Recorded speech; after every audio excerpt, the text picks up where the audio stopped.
We have two talks by Dr. Russell this morning. He's going to pick up two of the more important issues that he was talking about briefly last night and move on with those. The first one will be the significance of Big Bang cosmology for Christian faith.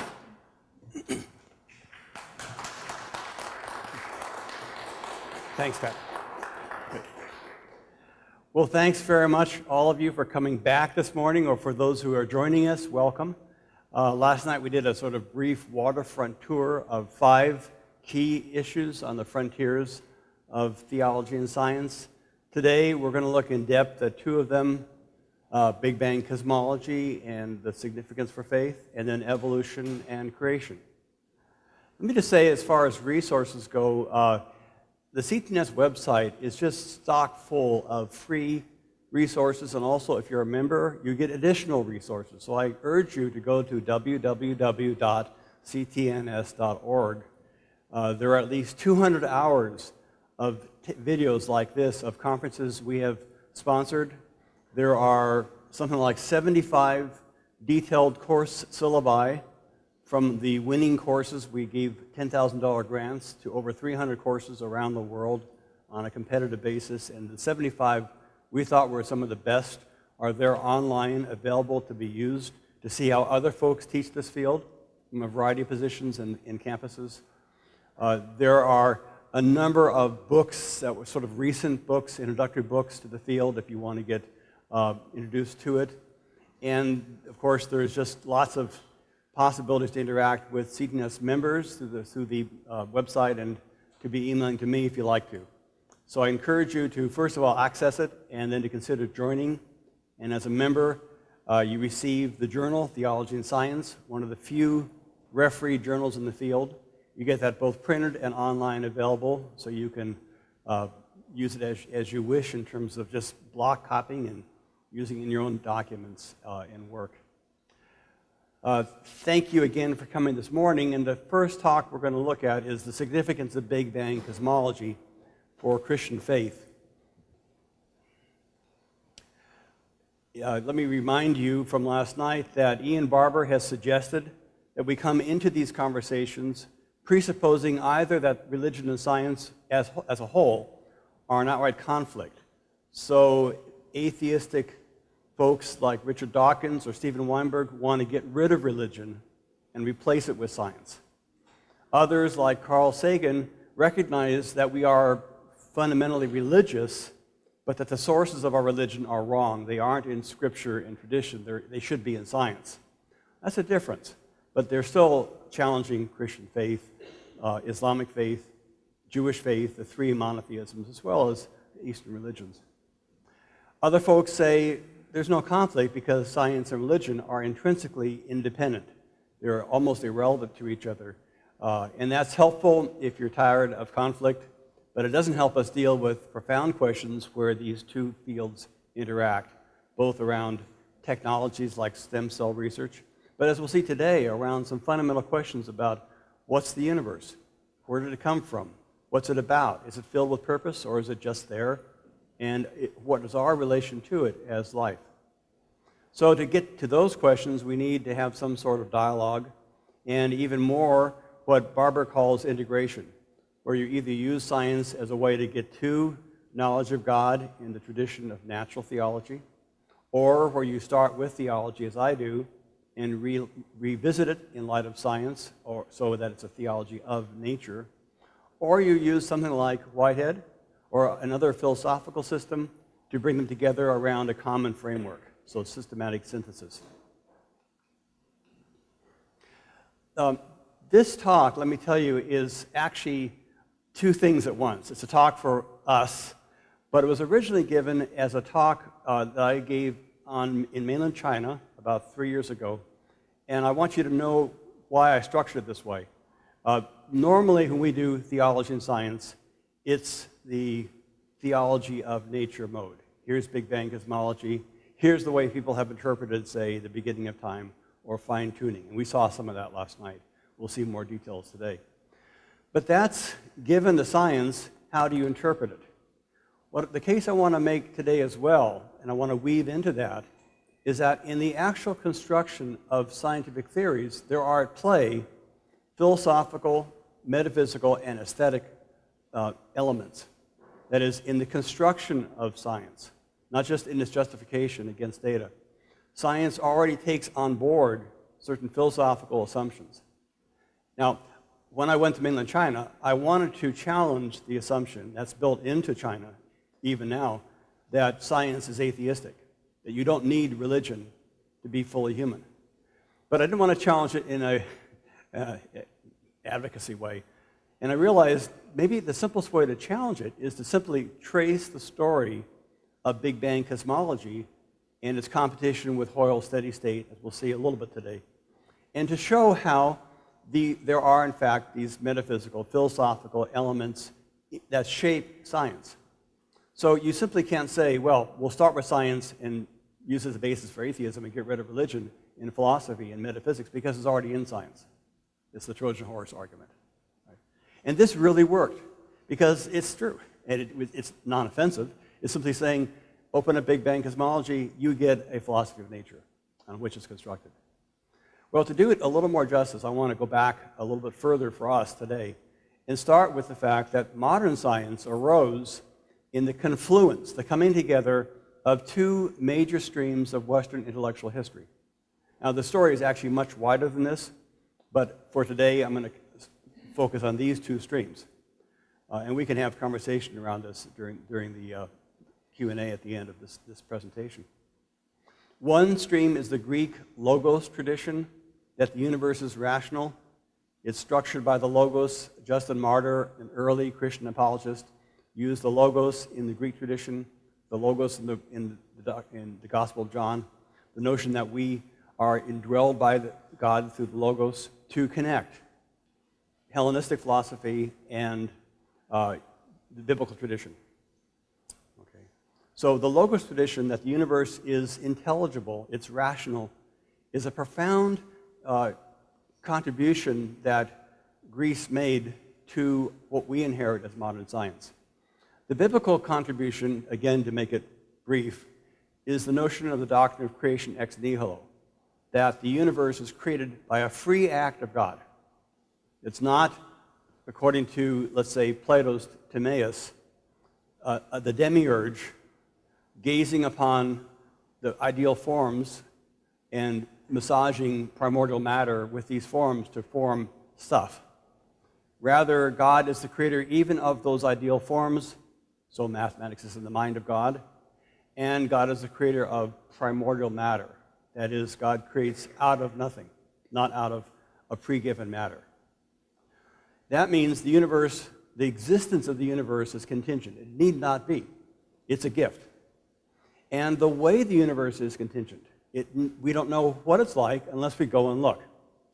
Now that really forms the basis of the empirical method, as opposed to Greek philosophy, which is syllogistic, proceeding from self-evident axioms like Euclid's geometry to theorems. Here you start with the way things are, the messy world, and you try to discover what's true about it. So rationality gives us nature as intelligible, and that's presupposed by the idea of laws of nature. You wouldn't try to write down Newton's law of gravity if you didn't presuppose that that mathematical object might actually mirror the way nature is. And contingent of the universe brings us to the assumption that genuine knowledge at least partially comes through experiment. We think it comes through intuition as well, through revelation, but it certainly comes through experiment. And since the universe is created by God, it isn't divine in itself. It is not sacrilegious to experiment. It may be unethical. We maybe do things with nature that's not ethical, but nature isn't divine, so it isn't sacrilegious to experiment. So modern science is based on these assumptions about nature. Okay. I have some close Buddhist colleagues in Kyoto, and we've had Buddhist Christian dialogue for a number of years about science. And they will say to me, Bob, even if you aren't here as a Christian telling us your take on science, there's an aura that science brings with it of a theistic concept of nature. When we look at science, we recognize these theistic presuppositions which lay a foundation for Western science. So here's one way of looking at the sources of them. So the scientific method is based on this philosophical and theological foundation. You can call it methodological naturalism, that scientific theories do not invoke God, they explain natural states as the effect of natural causes. Right? Natural causes explain natural effects. Now, if you go too far with that and elevate that into a metaphysical naturalism, that all there is nature, then of course that's atheistic. But you don't necessarily move to metaphysical naturalism or atheism by invoking methodological naturalism. If you want to fix your car, it's fine to take it to the mechanic, but it won't explain why you bought the car or where you want to go with it. There's a wider picture about the car that the mechanic cannot get to, but she can probably fix the car in a way I certainly can't. So it's fine to do science as long as we don't make science into a worldview. Now, to get into the specific trail that takes us to Big Bang cosmology, the story begins with Newton. Newtonian mechanics really was based on a profound philosophical principle, what he called the principle of relativity. That is, that absolute motion or rest, or the distinction between motion and rest, is meaningless, physically meaningless. Now, think how profound that is. The West had been informed by Aristotle since his rediscovery in the 12th, 13th century and his importation into Western thought. And for Aristotle, rocks fall because they move to a natural place and then they stay at rest. And fire rises to its natural place and stays at rest. The universe has telos, or purpose, because things go to where they should be and they stay there. In the scientific revolution of the 16th and 17th century, that notion of absolute motion and absolute rest is set aside, abandoned, and replaced by a different concept of motion, that all you have is relative motion. That's why you and I can be on board a ship and play ping pong, and the ping pong works just fine, follows parabolas and everything else, just as if we were sitting here and playing it. There's no sense of absolute motion.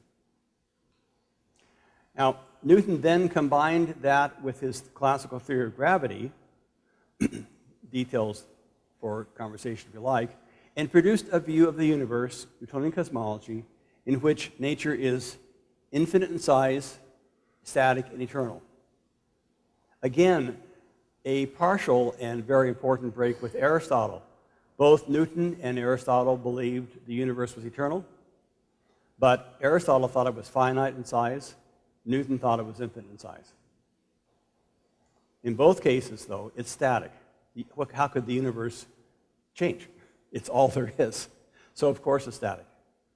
It just seemed like second nature to the tradition. Think about the theological and philosophical reactions to this view of nature in, say, the 18th and 19th centuries.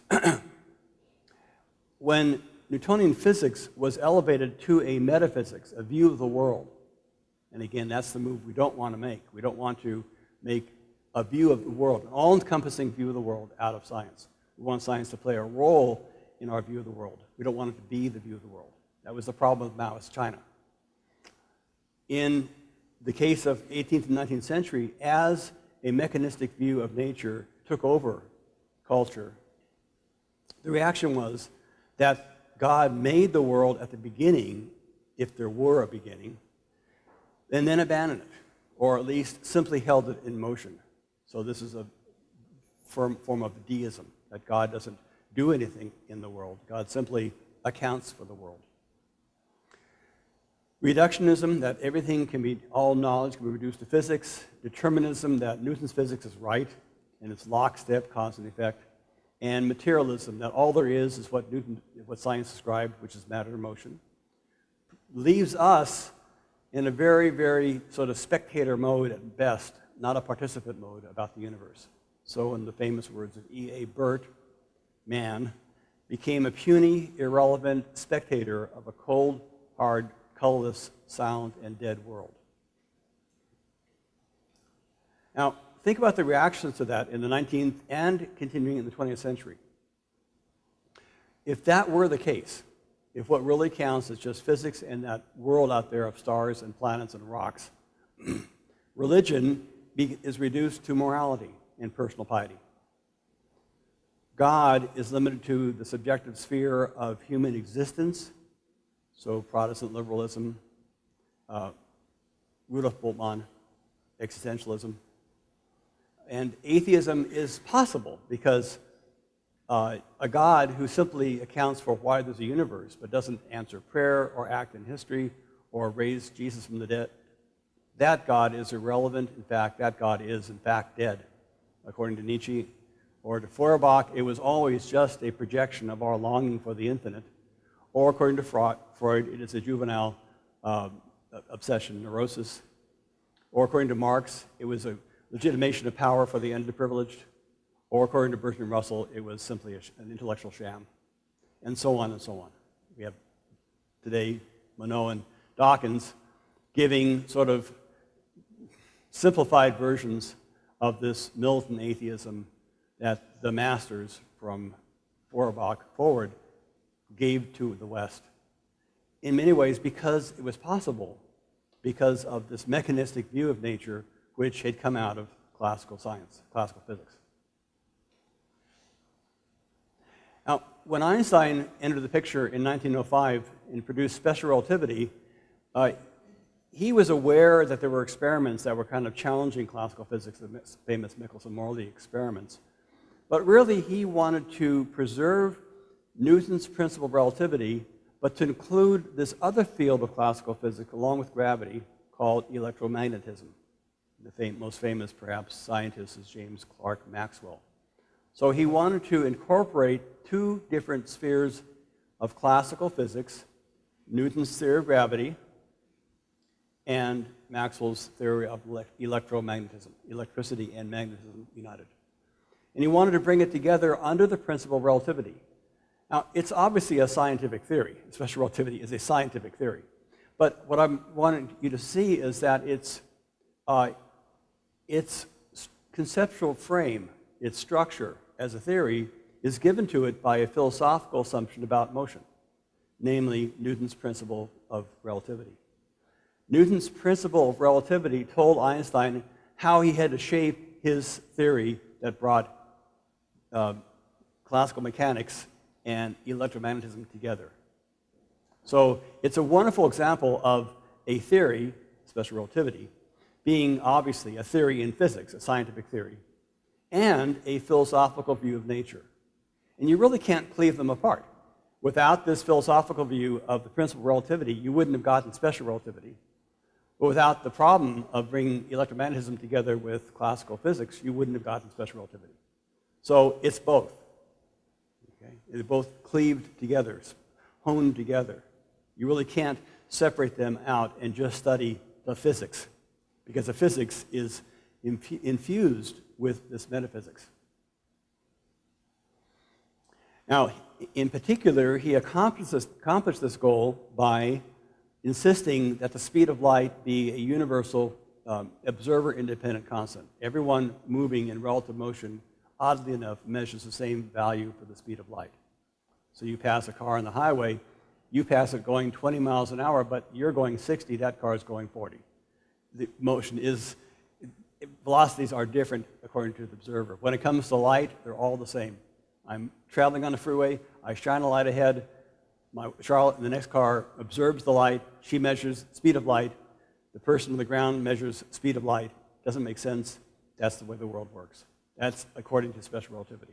Once you've got that, you've got special relativity. Now, that in turn led Einstein to his general theory of relativity. Can he do what Newton did and bring the problem of gravity into his mechanical frame?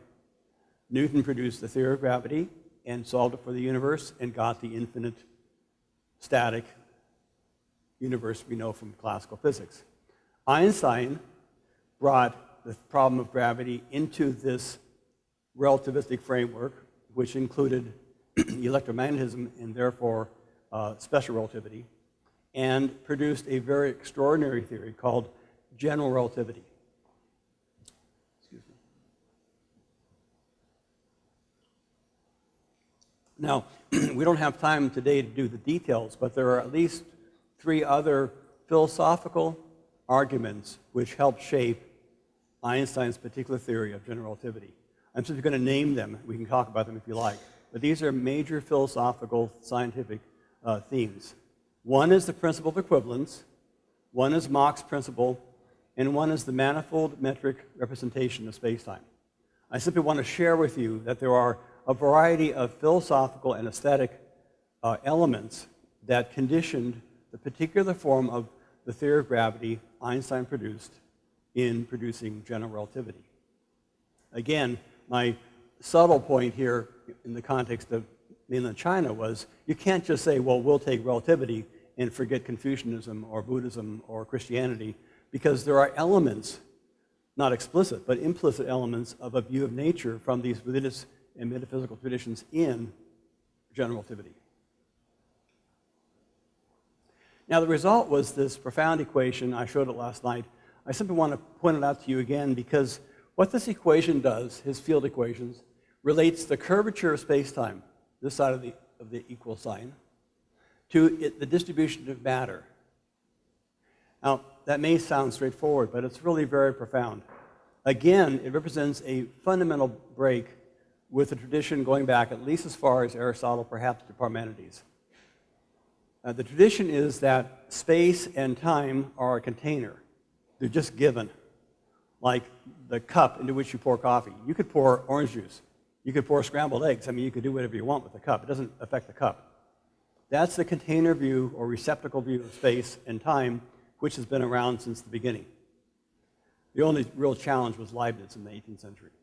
And that's a relational view of space and time, that space-time is merely the set of relations between objects. Now, Einstein's is a sort of hybrid. He's got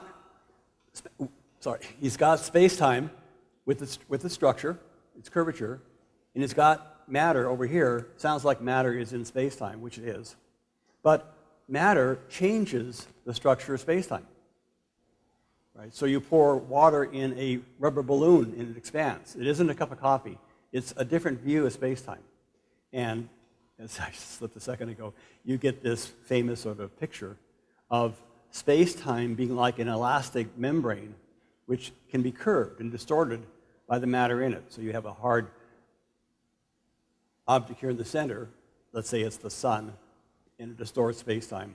And then the motion of the planets are the shortest paths, called geodesics, in space-time. So these circles are the orbits of planets. Note, this is not a picture in which space-time is just a given three-dimensional Euclidean geometry. The sun produces a force of gravity on a planet, deflecting it from linear motion into a curve. This is a picture in which the sun distorts space-time and the planets move the best they can in the shortest distance possible, which happens to be a curve. So it's a very different concept of matter and space-time. Now, from 1912 on, really even before general relativity was complete as a theory, evidence was arising that something was radically different about the universe than we'd ever thought before, right? Something really radically different. So, for example, the one that I know we've all heard of is that the redshift of light from distant galaxies depends on their distance from us, okay? The further away you look at galaxies, the more their frequencies, the light they emit, is shifted towards the red. The shift is bigger as the distance gets bigger. Now, if you interpret the redshift as meaning they're moving away from us, just as if a train goes by, the whistle goes to lower frequencies, the Doppler shift, very much the same way. If that redshift, right, the shift of the light emitted from galaxies towards the red end of the spectrum, if that's interpreted as being due to them moving away from us, like a train, then you get Hubble's famous law that the universe, that galaxies are moving away from us as a function of their distance. Right? V, their velocity of expansion, is a function of a linear function of their distance d, with Hubble's constant h being the factor. Meanwhile, theoretical evidence was building to account for this astonishing fact. So the Russian cosmologist Friedman in 1922 began producing technical models of an expanding universe with an initial singularity. Right? Just remember, Big Bang T equals 0 doesn't really come to full consensus till the 50s, but almost 30 years earlier, Friedman was already talking about, well, if it's expanding, there's got to be something back in the beginning. And Georges Lemaitre, the Belgian priest, actually produced expanding models that connected to the Hubble data. And then in 1948, in a famous move, George Gamow and others predicted that there would be a microwave radiation background due to the early universe. So you can see that over a 20, 25-year period, and this is, of course, just 3 examples, enormous amount of theoretical evidence based on general relativity was pouring in to suggest that they can give a framework, a theoretical framework for this data of the Hubble law. Again, keep in mind how astonishing this is, because this is talking about an expanding universe. That the universe itself, right, all that is changing in time. This doesn't mean that there's a given space-time and this is like an explosion of a bomb. No. This is all there is. The universe itself is expanding. And it has a beginning point. So by the 50s, the early models of Big Bang cosmology all had a moment of t equals 0. So here is the size of the universe and time. Here's an open universe. It's like a saddle, expanding in time forever. Here's an open universe that looks like a flat universe that's expanding but slowing. Here's a universe that is like a sphere, closed, expands, and then recollapses to 0. In all 3 cases, there is a t equals 0 moment, a beginning of time. Okay. So this is truly astonishing. And now the question is, well, what is the significance? Now, here we're making a break into the sort of standard move in theology and science. You take the science and you think about it theologically, philosophically, and you obtain some conclusions. So far, though, what I've been really trying to stress is that before we even got to this point, there was an enormous amount of cross-fertilization with philosophy and aesthetics and so on, influencing the way the sciences were shaped. Right? Those philosophical principles that Einstein, for example, used. So although most conversations in theology and science are about, is t equals 0 significant, just to get there, you've already had this ongoing conversation with philosophy and metaphysics and aesthetics, which most scholars don't take on board as part of this interaction model. And that's what I want to really point out today, that it really is an interaction between theology, philosophy, and science. Now, as you know, there are 3 reactions to t equals 0, what John Wheeler called the greatest paradox in the books of physics. Now, some of this we saw briefly last night. I want to go into a little more detail on one example because it's so fascinating. So the 3 responses to is t equals 0 significant start with, yes, it's directly significant. And for some folks, t equals 0 supports belief in God, God the Creator. So Pope Pius XII in 1951 issues a profound elocution statement in which he claims that Big Bang cosmology is astonishing evidence for what Christians and Jews and Muslims believe, that God is the creator of the universe. And someone as distinguished in the Lutheran tradition as Wolfhard Pannenberg has written extensively that t equals 0 supports, and that's the word he uses, supports the doctrine of creation ex nihilo. So there are distinguished voices, in this case Protestant and Catholic voices, saying, yeah, if this is firm science, then it really is important theologically. Okay.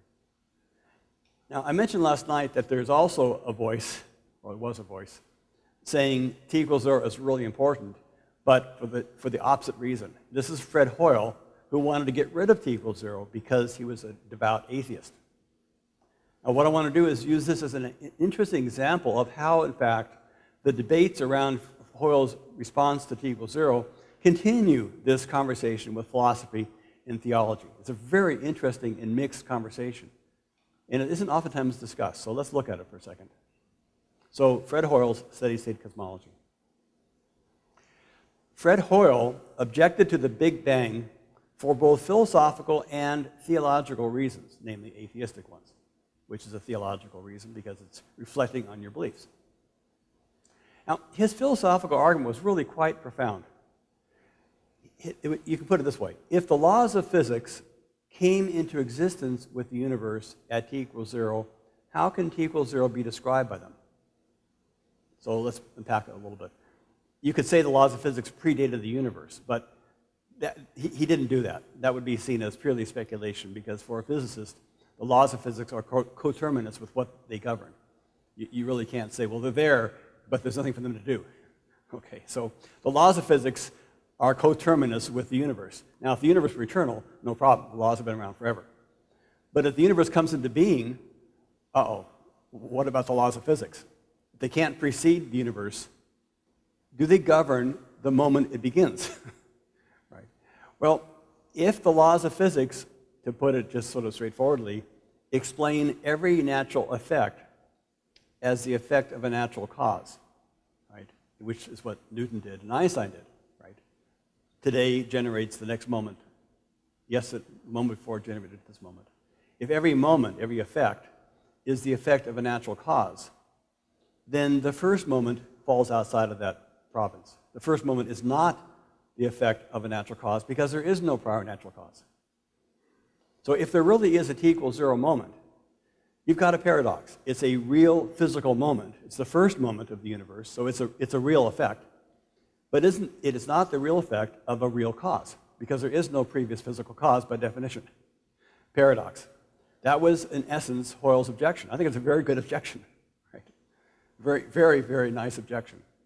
So but it's a philosophical objection. He's not saying the equations are wrong. I mean, nobody said Einstein's equations were solved wrong. That's absurd. He's saying that they can't apply. There's something fundamentally wrong with this concept of the universe because it simply runs into this paradox. But it's a philosophical paradox. Again, you can't just separate out Big Bang cosmology from its philosophical dimensions. Do you take t equals 0 to be a true account of the origin of the universe? If you do, how do you answer this objection? If you don't, then you can't use Big Bang cosmology, so you're not doing science. Okay. The second objection was theological. A universe with t equals 0 seems to favor theism. In fact, as the story goes, and I think it's correct, Hoyle's angriest moments came about when he read Pope Pius XII's support of Big Bang cosmology. I mean, this really got to him, if you get my meaning, and inspired him with some colleagues to produce an alternative. So, what Hoyle did, and this is really quite astonishing, is he replaced Big Bang cosmology. Now, to do that, he knew he had a problem because this cosmology is based on Einstein's general theory of relativity. You can't just throw it away. You have to do something else. You have to have a theory of gravity to describe the universe. So, to Hoyle's credit, he actually constructed an alternative theory of gravity. That's not just, go off for a day or two and write down some equations. I mean, here is the premier theory of gravity. It's been around for 40 years, been tested fundamental ways. It's consistent with special relativity. It's got the principal relativity in it. It's got Mach's principle. It's just this great theory. What does Hoyle do? Well, he actually produces a competing theory of gravity, which is consistent with special relativity. And when he solves its equations, lo and behold, it has a model universe which has been around forever, the steady-state universe expanding exponentially forever. So to me, this is an enormous accomplishment. And to me, it's a great example of how powerfully productive hard-held philosophical, theological views can be in producing robust theories in science. Now, at the same time, steady-state cosmology is a scientific theory. And as we'll see in a minute, both theists and non-theists liked it. So once you've got a theory, anybody can deal with it. It's just that internal to the theory, it has a certain pedigree, a certain genetic ancestry of philosophical and theological motivations and arguments. So it's, what a scientific theory is a real mixed bag. It's open to everybody. It's just a theory. And yet it also contains these elements, which you really can't get rid of and not evacuate the theory. So they produced an eternally old universe that expands forever. Astonishing triumph, I think. Now the question comes, which theory is correct? In the context of justification, that is when you're testing theories, you're choosing between theories, you're justifying your theory. And when the scientific evidence isn't conclusive, are philosophical arguments applicable and are religious arguments applicable? For around 20 years, from the late 40s to mid-60s, both Hoyle's steady state and Big Bang could account for all the facts that were known, roughly equivalently. There's no clear winner from this set of facts to say which theory you should choose. Okay, so you and I have just graduated from Stanford in physics. We're going to Caltech. We want to do cosmology. There's two research groups, the Einstein Big Bang group and the Hoyle steady state group. Which one do you choose? You can't appeal to facts because they both appeal to facts. And just think about it. The one you choose will determine which dissertation you write, which will determine which job you get, whether you get tenure, whether you get the Nobel Prize, whether you go down in history. I mean, it's a big deal. So you've got to choose the right one. But you cannot choose it based on facts. So what do you do? Well, let's see how people actually debated which theory was better. Okay, philosophical arguments. Well, Hoyle, we know, didn't like Big Bang. He called it irrational. Okay, fine. Well, we've heard from him already. But what about McRae? Well, McRae said steady state is a better theory because of a philosophical argument. It's a simpler theory. Occam's razor says, choose the simplest theory, please. Right? Don't make things complicated. And steady state didn't have this awful t equals 0 in it. It's a simpler theory. So it's a better theory. Well, that's fine, except that's not a scientific argument, it's a philosophical argument, which is fine. That's the point.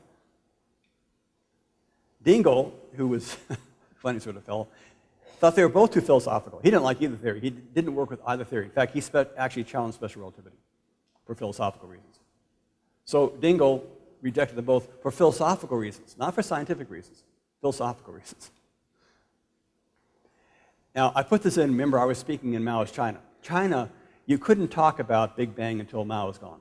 Charlie Towns, a good friend of mine, when he would go to China frequently, could never talk to his colleagues about Big Bang cosmology, except really in private, until after the Maoist period, because China, like the Soviet Union, rejected Big Bang cosmology.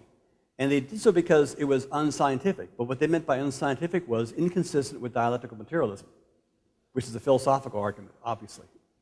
No one thinks of philosophical dialectical materialism as a science. So I simply want you to note that in the Soviet Union and in Maoist China, you have a state-enforced philosophical criteria. Don't do Big Bang cosmology, right? Unless you want to go work in the rice fields. So it's an important point to keep in mind because it's a philosophical criterion elevated into a state ideology. Okay. Now, how about theological arguments? Well, Whitaker, who happened to be a Christian, liked Big Bang. Not surprising. A lot of folks, like the Pope, liked Big Bang and supported theism. Okay, that's not surprising. But others used theological reasons to support steady state. Not surprising Hoyle did because he was an atheist. Sargent and Sciamma also supported steady state as an atheist, but Ingle, Lowell, and McRae, who were Christians, supported it for theism, theistic reasons. In other words, three distinguished cosmologists who happened to be Christians liked steady state. They thought that, as opposed to Hoyle, the fact that the universe required the constant creation of matter to keep a uniform density, after all, it's been expanding forever. So if it had a finite amount of matter, it'd be gone. The fact that steady state required a constant creation of matter required God. So they liked steady state precisely because of its theological implications. Now, the bottom line on all this is not that they say that steady state proves God or atheism. It's to say that as world-class scientists choose the theory they're going to work on, they're choosing it as human beings. Their own personal views come into play. Now, of course, when the data finally masses up, then we all go along with the evidence. But there are these long periods of time, or almost 20 years for this competition between steady state and Big Bang, when the data didn't count. It counted for both sides. So, and one more voice I should say is Lemaitre, the famous contributor to Big Bang, the Belgian priest, actually said theological arguments are irrelevant. They don't play on either side. So that's an example of the independence notion, science and religion are independent. To be quite honest, Lemaitre actually went to the Pope after his statement about Big Bang and cautioned him not to make such a statement again because it simply was an embarrassment to the church because in principle science and religion are irrelevant. And the Pope, to his credit, ceased making it. So whenever you read about the papal statement, you'll notice that there aren't further ones about that. Should you say they're irrelevant to each other? I don't think so. But it's an interesting part of this history. So Lemaitre gave a theological reason for not choosing either one based on theology. Namely, that theology and science are irrelevant. And he had theological reasons for that. Well, of course, as I said, when the data finally comes in, then we all gather around the data. And there were at least three kinds of evidence for Big Bang. I'll simply state them this way. The most well-known one was that microwave background that Gamma predicted in 48. 20 years later, it's discovered. Penzias and Wilson get the Nobel Prize. And we know now about even tiny one part per million perturbations in the structure of background radiation from the Kobe satellite and so on. So it's really strong evidence for Big Bang. Let me say, however, that there still are a few scientists like Narlikar who work in the Hoyle tradition, sort of third generation down the road, right? Not his steady-state model, but still in the same kind of direction, who still object to T equals 0 in Big Bang cosmology. So even though the data came in and most scientists around the world take Big Bang to be correct against steady state, there are still a few working in the steady state tradition because science, again, represents a kind of philosophical view of the world. And if you hold that view, you want to pursue it. And maybe that's going to be right. All that was about T equals 0 is directly relevant to theology. And then in the camp of Hoyle, his theology is atheism, so he creates steady state. And then the debates around which one do you support? Or if you're a doctoral student, which research program do you get involved in, right? There is a totally separate view, a completely opposite view of the relevance of Big Bang T equals 0 to theology, namely, it's irrelevant. It is not relevant. Now, that might not be too surprising. After all, as I said last night, most things that count in our life are our family and our jobs and our health and our nation, kind of local things, not something back 3.7 billion years, who cares? But what's interesting is at least three of the voices of those who say it doesn't count are people who are leading scholars in theology and science.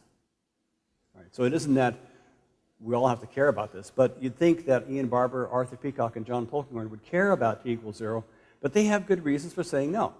They want to emphasize other aspects of cosmology, the dynamic character of the universe, the evolutionary character of life on Earth, and so on.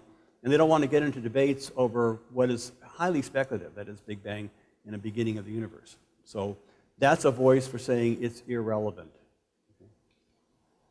Now, there are some of us who think it's probably more irrelevant than relevant, but it still plays a role.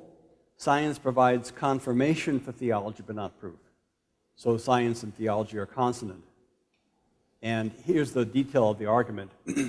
Science plays a secondary role to Christian faith. The primary basis for faith is revelation, or in Scripture, in tradition, in our own experience of reason and existence, right? In our experience of prayer and worship and community and family and moral vocation. But if Big Bang is correct, then T equals 0 is something like a character witness, an indirect witness to the idea of God as creator. Right? It's a classic example of there's no eyewitness, but you bring in corroborating evidence. And this seems to give some support to faith in God. It doesn't prove or disprove, but it's supportive. Okay. And one way to image that is with the philosophical notion of contingency. Contingency meaning things need not be at all, and in the context of science, if you really had a beginning of the universe, it needn't be, because it's possible not to have been. And in the context of theology, it's creation out of pure nothing. So it's a contingent argument. Let's look at the second part of this sort of domain of cosmology. We looked at it briefly last night and look at it again now, and that is Big Bang and the anthropic principle. Whether or not there's a T equals 0, and we're going to come back to that in just a minute with sort of more recent science.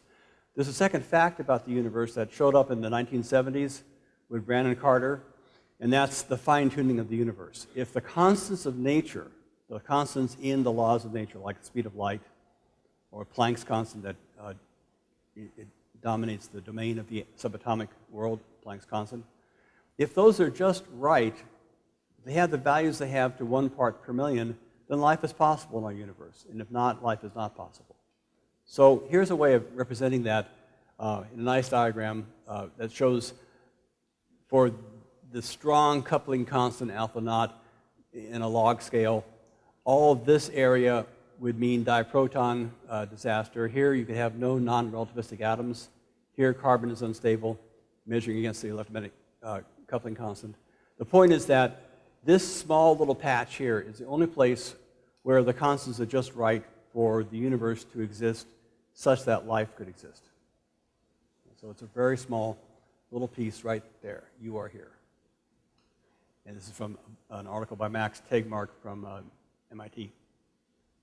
So why is our universe right there? Why does our universe have the values of the natural constants that's just right for life? So fine-tuned for life. And as I was suggesting last night, there are 2 modes of explanation.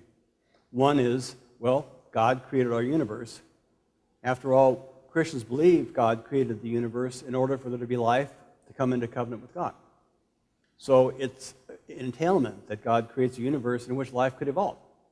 And in fact, ours is exactly the kind of universe in which life could evolve. So there's a nice argument that leads from belief in God to expecting it to be a universe in which life is possible. But there's a contrary argument saying, supposing every possible universe exists, each one with a different set of laws of nature.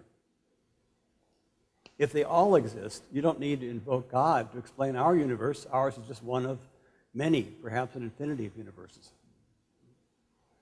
Now, as I was suggesting before, at first this looks like a theological argument, a kind of design argument. And this looks like a nice scientific argument. You explain the universe by saying there are an infinity of universes. Well, is that a scientific argument? Or is it once again a philosophical argument?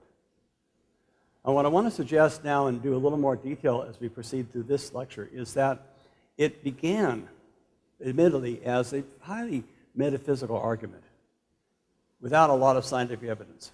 And you'll still read people today who say this many worlds argument, meaning the stipulation of actually an uncountable infinity of actual unobservable universes. Right? An uncountable infinity of actual but unobservable universes is a purely metaphysical argument, in fact, of the worst kind. Why would you stipulate unobservable phenomena to explain phenomena? Right? But it does undermine this argument, which is a design argument. The universe is so unique, God designed it.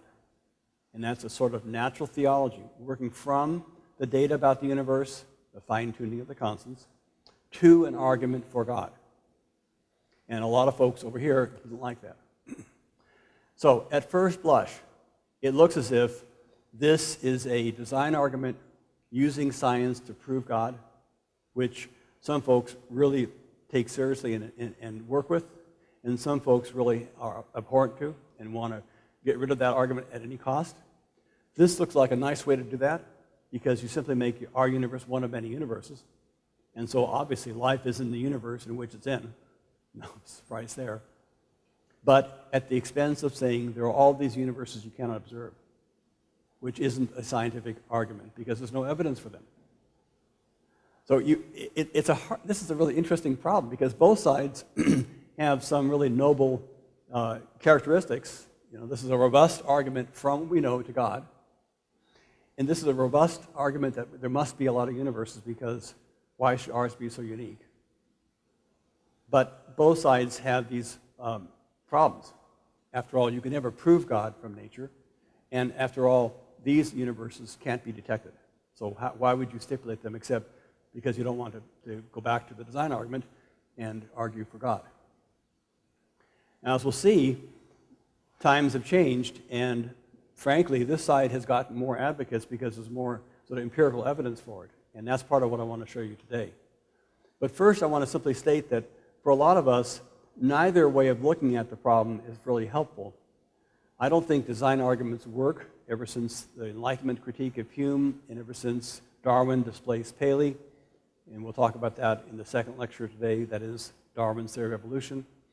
I don't think design arguments are that powerful, but some folks still do. There are voices out there who really do.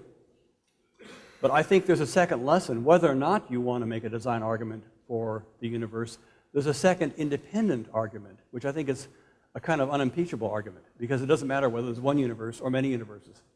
It simply has to do with the fine-tuning of the laws of nature. If this universe is both a universe with its particular set of physics, physical laws and constants, and with biological life, and if that life is intimately connected to its possibilities for being here based in physics, then life and physics, or biology and physics, are much closer together as two phenomena of nature than we thought in the past. When I was a kid in college, I thought physics ruled the day. Biology came along if it was possible, but it wasn't really as fundamental as physics, because physics kind of gave you the universe the way it is. It's now clear, I think, to a lot of scientists that, in fact, in some ways, biology puts constraints on physics, not formally, but sort of intellectually.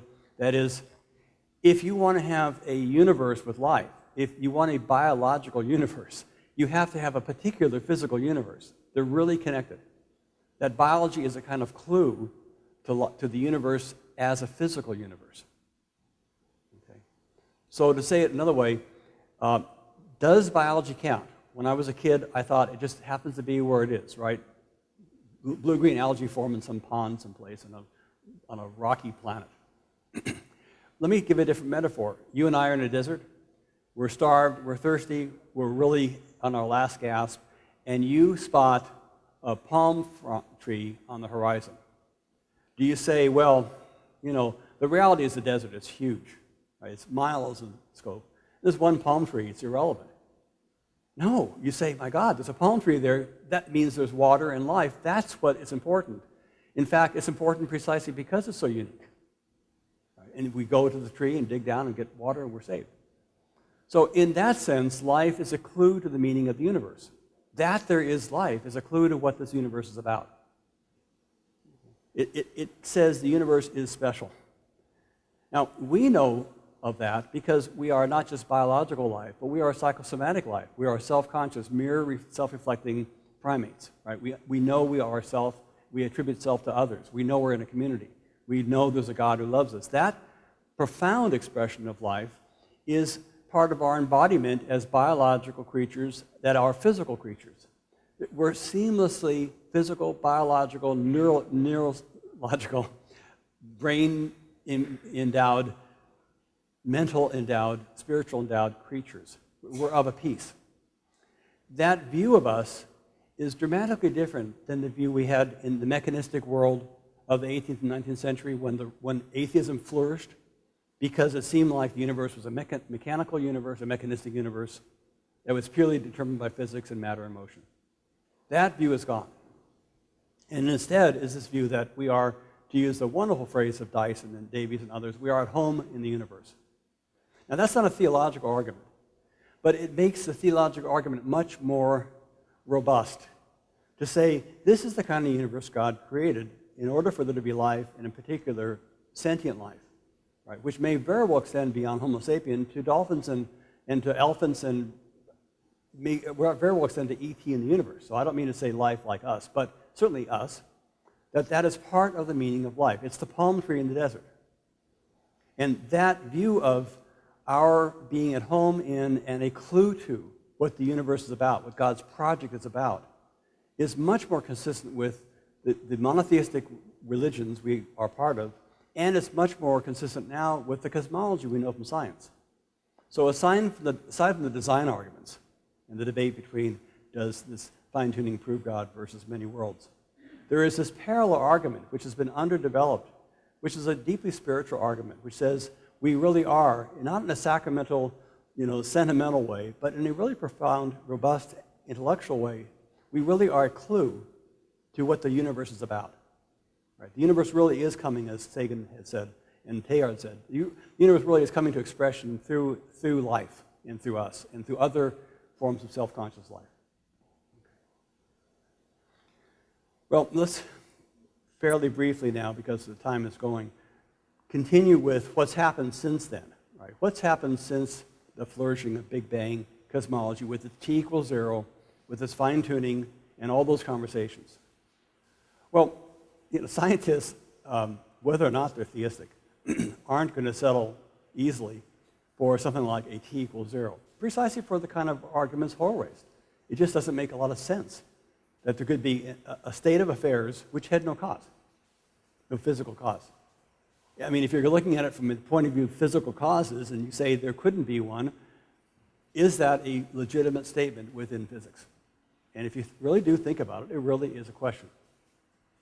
So, of course, for that and many reasons, scientists have pursued the attempt to get around or get behind or get before, if you like, Big Bang with a better theory.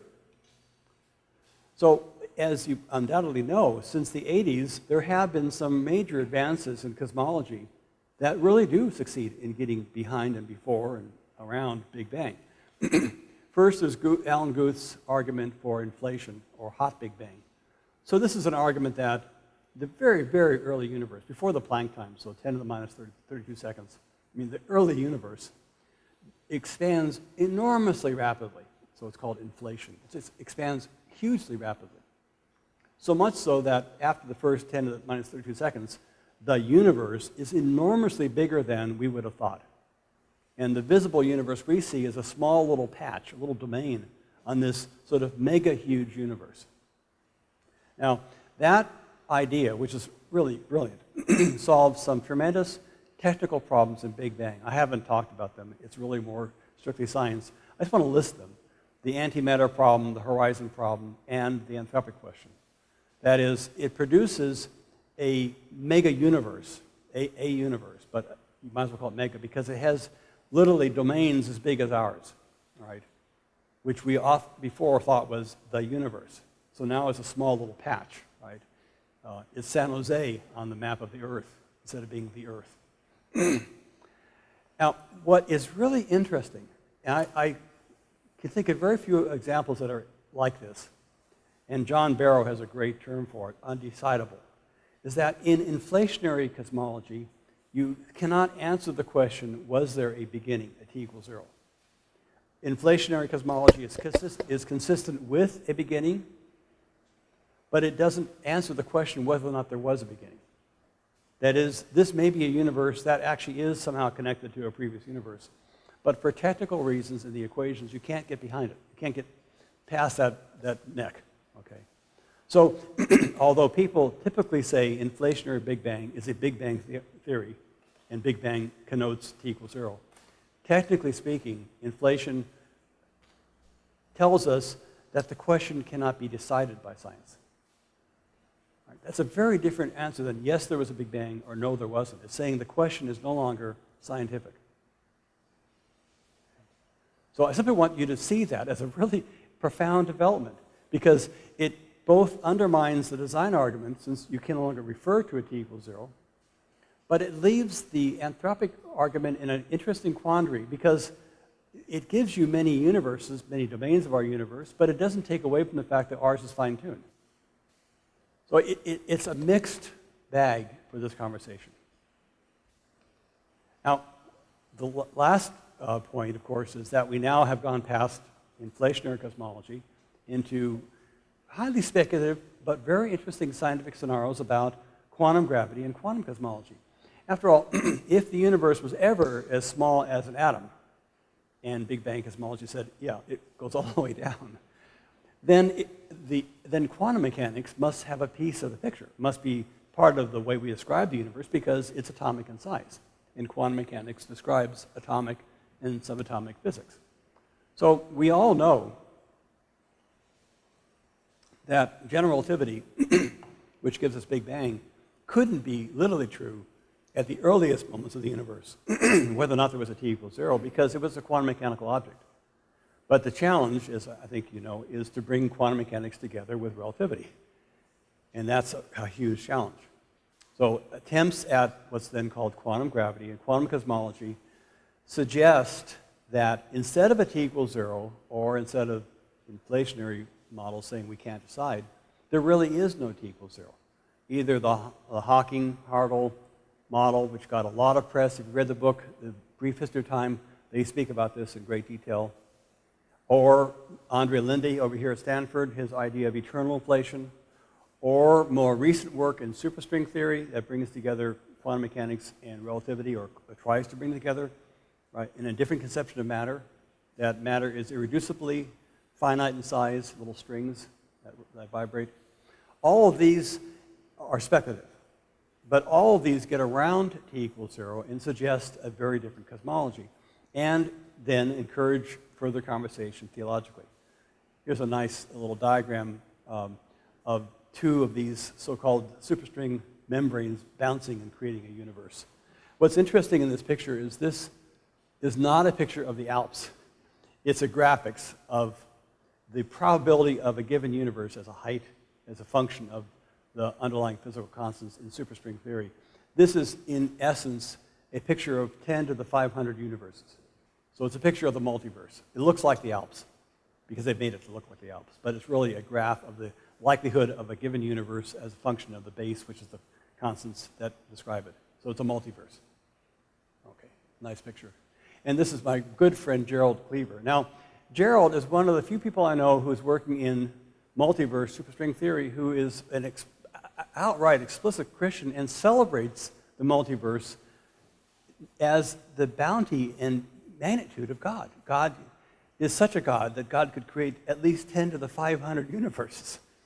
So it's another good example of saying, well, multiverse doesn't prove atheism or something. I mean, you can be an atheist, but you can also be, like Jerry, a very passionate Christian and really celebrate the discovery of the multiverse. So conversation goes on. Now, the last piece I'll say, and then this is just these two slides, are some of the responses people have given to these post-Big Bang, that is inflation and eternal inflation, quantum cosmology, string theory, multiverse, sort of progression of cosmologies. So one classic one, again, if you've read Brief History of Time, you probably remember it carries an introduction by Carl Sagan, who was not a particular friend of Christianity. And Sagan wants to remind us that the most important point of this book is that Hawking has done away with t equals 0, done away with t equals 0, and therefore there's nothing left for God to do. Right? In Hawking's model, with his ansatz of the bowl versus the cone, there is no t equals 0. You go back in time and you come back up into the future. There's no bottom point, no t equals 0. And Sagan simply interprets it without even knowing he's interpreting it. He simply says, this means there's nothing left for God to do. Well, of course, the implication is all God ever did was get it going, which is the worst kind of deism anyway. I mean, I don't think Christians believe in a God who simply gets the universe going and then it's gone. Right? Why would you pray the Lord's Prayer, thy kingdom come, if you thought that's impossible or irrelevant or whatever? So just note that in this very popular book, Sagan gives it a spin, which Hawking himself doesn't really endorse, and says in the introduction, which Hawking agrees to, that thanks to Stephen Hawking, there's nothing left for God to do. Hawking actually says something different. Hawking says, near the end of the book, it takes God to breathe life into these equations. I've discovered the equations, but to give us a universe that they describe, it takes a God to breathe life into these equations and give us the universe. So he's got a much more profound sense that God at least is an explanation for why there's a given ongoing universe, not just why the universe has a beginning, which maybe it doesn't have.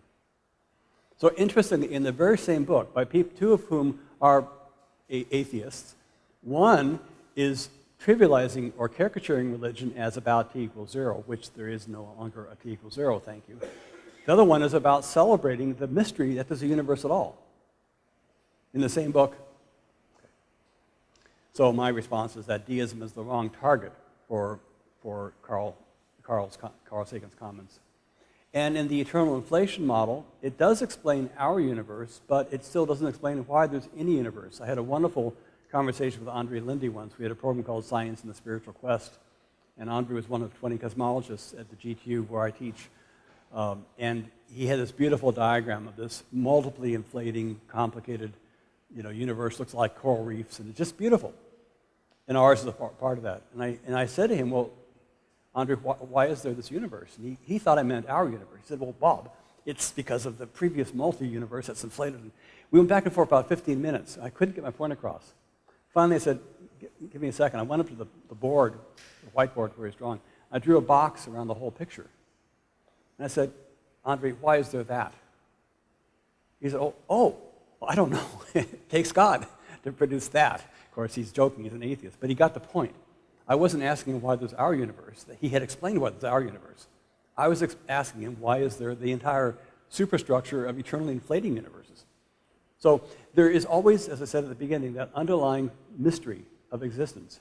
And then there's this conversation we've been looking at for about an hour about how different aspects of the universe do or don't reflect on theistic views of God. Okay? The conversation's ongoing, and I'm going to stop now for conversation with you about it. But the research continues in these very interesting questions about cosmology and theology. So thank you.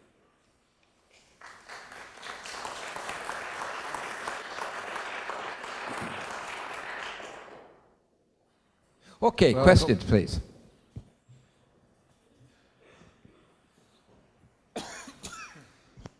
Shot.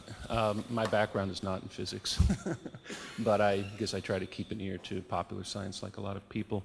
In the end, you were answering a question that occurred to me is what happens if t equals 0 becomes mundane in the sense that the creation of universes is a common phenomena. It's just part of... Hello? I'm still there, sorry. Through mechanism, quantum mechanics, and the other. One thing that I think I may have heard that is of interest to me, and then secondly, a comment or a question. Is there the idea perhaps that the creation of universes in and of itself is an evolutionary process, looking at generations, offspring, that these anthropomorphic... Am I holding this improperly? You did fine. I have to keep it straight at my... Okay. Okay. That as one universe is created from another, that it's almost a development of species, that those variables are played around with. The second thing that occurred to me is people would cite before, as you said, be it good or bad theology, that we're stuck with the question of God the actor. What is that primary cause when we were dealing with t equals 0? And that was a gap that God fit into.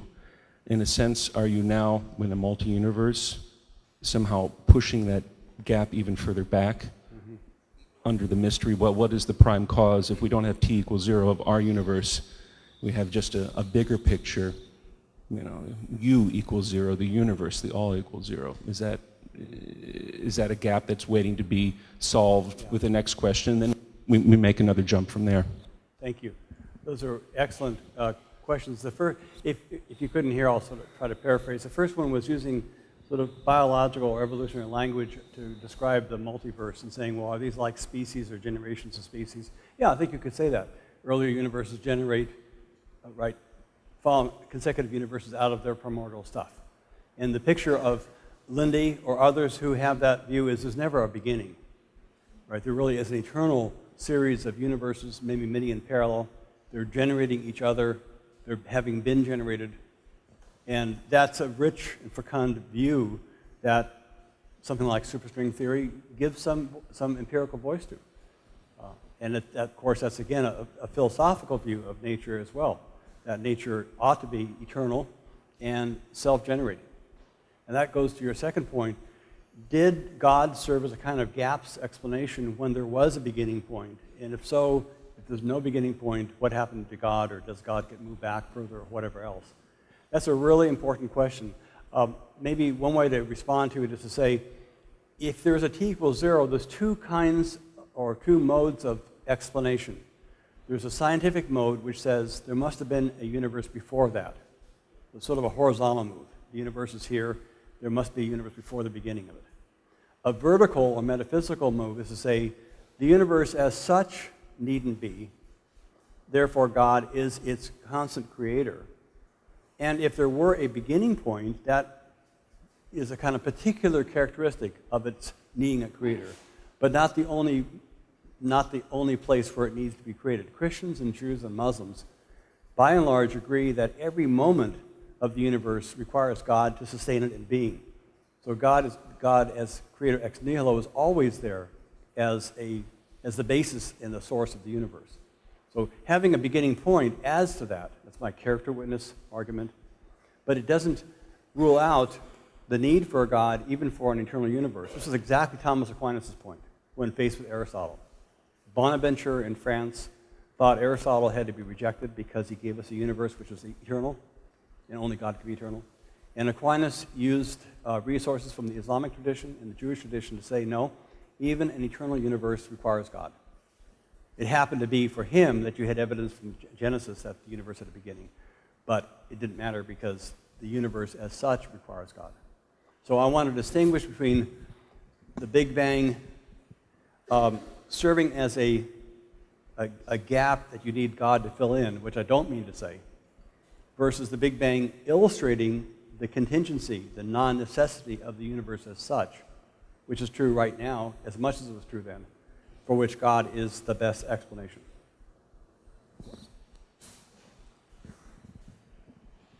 My question is on multiple universes. If there's multiple universes, wouldn't they have to be intersecting? And then you have to start thinking about size. And couldn't there be a universe on the point of a pin, just to pick a? I'll say again. Could there be a universe the size of a pinpoint? Oh, sure, yes. Yeah. The multiple universes models, whether they're Andre Linde's Eternally Inflating, or whether they're Jerry Cleaver's landscape of multiverses, are all connected.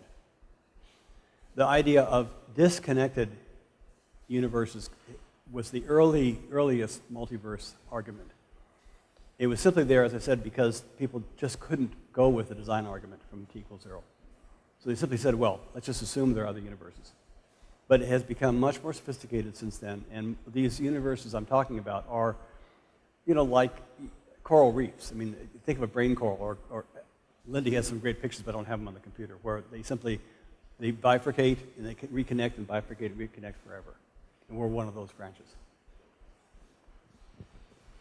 In the back. You mentioned David Hume at some of your presentation, and he said you couldn't prove causality. Mm-hmm. And you mentioned Kant and Neo-Kantian, and Kant said you can't prove God's existence, it's just part of the noumena. So is this part of this epistemological problem when you say creation from nothing? You're presuming there is the possibility of causality. Does anybody bring this up? A lot of these seem to be epistemological problems. Thank you. The comment was, and it's a really, really helpful comment, that in the continental tradition you have people like Hume and Kant who challenge the sort of routine notion of causality in science, that this is somehow more the way in which our mind orders experience than something in nature itself. And therefore you really can't use scientific causality to sort of prove God or argue for God or whatever else.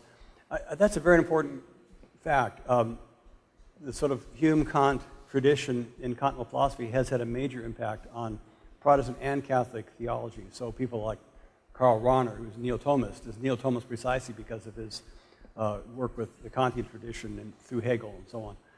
Let me just say that you're right. There are very few scholars in theology who do theology in science, precisely because continental philosophy has had such a major effect on the European traditions. In the Anglo-American scene, we're more pragmatists from Peirce and so on, so we're more willing to do analytic philosophy and engage in this conversation, but even there it hasn't been widespread. So what you're hitting upon is one of the sort of explanations, the sort of intellectual landscape explanation of why folks like Moltmann and Pannenberg and Velker and others have been interested a bit, but not really passionately engaged with science the way they are engaged with, say, praxis or politics or economic theory.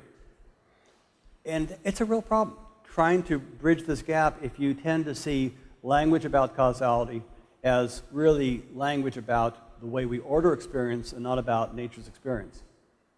So let me just say, several of my doctoral students are at work in trying to bridge continental philosophy and its impact on theology with Anglo-American philosophy and its impact on theology. The latter is where you have much more theology and science. Now, my own take on it is to say, with all deference to Kant, to use a simple argument from Hilary Putnam, if science didn't at least partially describe the way the world actually is, independent of us, then its predictive power would be a sheer miracle. And if you think of something like the Mossbauer effect, which is affecting quantum mechanics, and it's right to 1 part in 10 to the 13th, to get that number right can't really be explained if one says all that language about causality that explains the Mossbauer effect is purely a way in which we project our mental ordering experience onto nature. So most of us in theology and science are what you'd call critical realists, right? Not German idealists. We're really more into the kind of realism the scientists take for granted. Having said that, whether I'm talking about cosmology today or quantum mechanics, those are the two realms in at least physics where critical realism is pushed to its limits. Because I've been glibly talking about the universe, say the universe is expanding. Well, how do we talk about the universe? You couldn't have a model of the whole, if you really think about it. And quantum mechanics, as you all know, challenges any kind of model of what reality is at the subatomic level. So even as a critical realist, even bypassing the Kant problem, if you like, I'm stuck with the fact that when you move from the sciences of this ordinary life we have into the extraordinary realm of quantum mechanics or the universe, you run into real problems too. So it's problems all over the place. There's one in the back. In the back. Sure. And then way back here.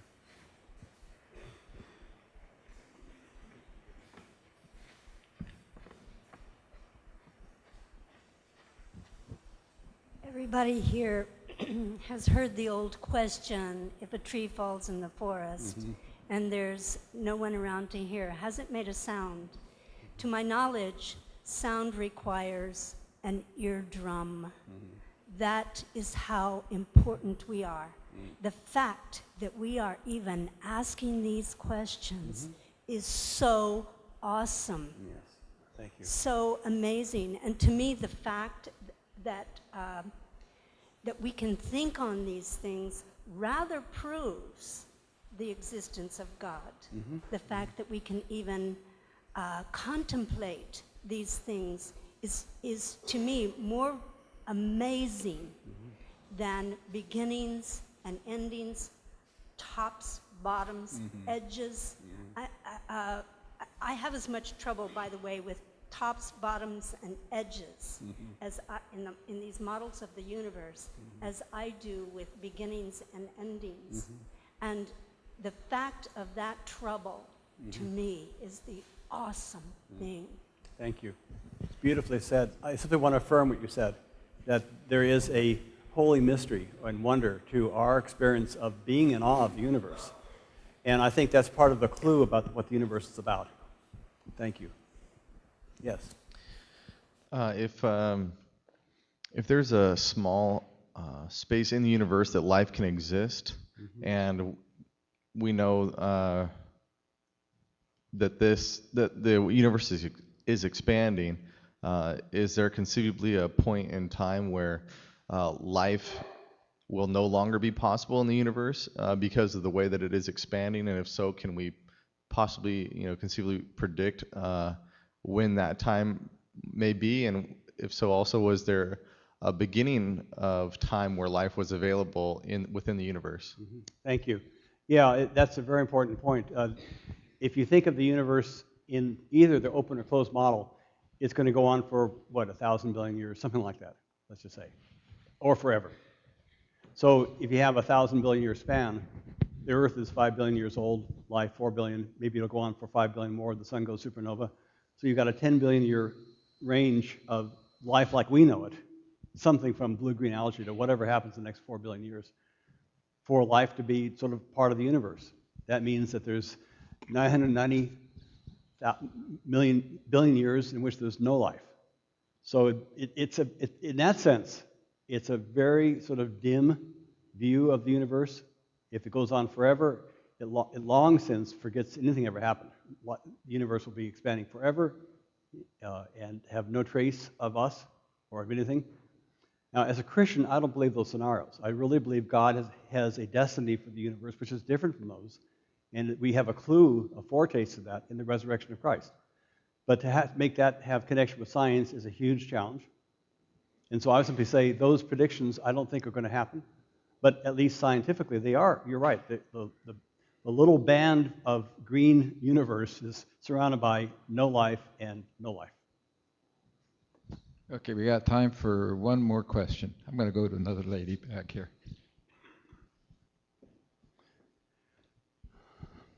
Hi. Pat and I have talked before about T equals 0, proving God, although I'm not a physicist, so I had no idea it was T equals 0. But I have a question on the inflation, hot Big Bang. Yes. So if it's inflationary starting at T equals 0, is it also inflationary from a negative perspective? Is it also minus 0? I think the way I'd answer that, it's a good question, is to say the standard inflationary view is there's a T equals 0 and then a tiny moment, 10 to the minus 32 seconds, in which there's extraordinarily rapid inflation. But if you look more closely at the equations, they don't actually allow you to say, yes, there was a T equals 0 before that. You simply cannot decide whether there was. Now, let me just say the reason, because we might as well get into it. The reason why we think there was a T equals 0 in standard Big Bang was because Hawking and Robert Garrosh and Roger Penrose and George Ellis produced some theorems in the 60s, which said if general relativity is the correct theory, and if the universe has if there are certain conditions on the mass-energy stress tensor of the universe, then these singularity theorems have to apply, and there will be a singularity, an absolute singularity, which means T equals 0. The problem for inflation is, although it maintains general relativity, those conditions on the stress-to-energy tensor don't hold. So you can no longer apply the theorems to the universe. And it was the theorems that was the basis for the robust claim there was a T equals 0. So then Barrow takes it one step further and says, let's be honest, without those theorems applying, we cannot decide. It probably did, but that's more speculative. In the 60s, it really did have a beginning. Thank you. Okay. Is anybody working seriously on the notion of a cyclical model, which seems philosophically, goes back to Hinduism, where you don't worry about T equals 0 because there's negative T's that make that just one point in the continuum, that the former Big Crunch resulted in the Big Bang. Right. Yes, it's a question about a more cyclical model. The cyclical model has always been around. It's a kind of generic idea that this universe came from a previous one, and maybe there'll be more future ones. And that's sort of the basic starting point for inflationary cosmology, and especially for eternal inflation. So Lindy's is even more complex than a cyclical model. A cyclical model is a universe which expands and contracts, and expands and contracts. Lindy's it's like fingers growing out of a hand that come together again and produce more tentacles. It's this hugely complex domain in superspace of many dimensions of multiple universes. So you really couldn't even say it's cyclical because that's too linear a concept of time. Each of these threads or wormholes has its own time. So you can't even say they're parallel in time because there's no temporal connection. They're in a superspace. Okay? So it's cyclical in a much huger sense. Huger sense. Oh, Andrei Lindy, L-I-N-D-E. Yeah, he was a Russian physicist who wound up, when the Soviet Union fell apart, he wound up at Stanford. Yes. what it amounts to. Okay, I think we're going to call it quits. We will reconvene at 11 o'clock promptly for the last lecture.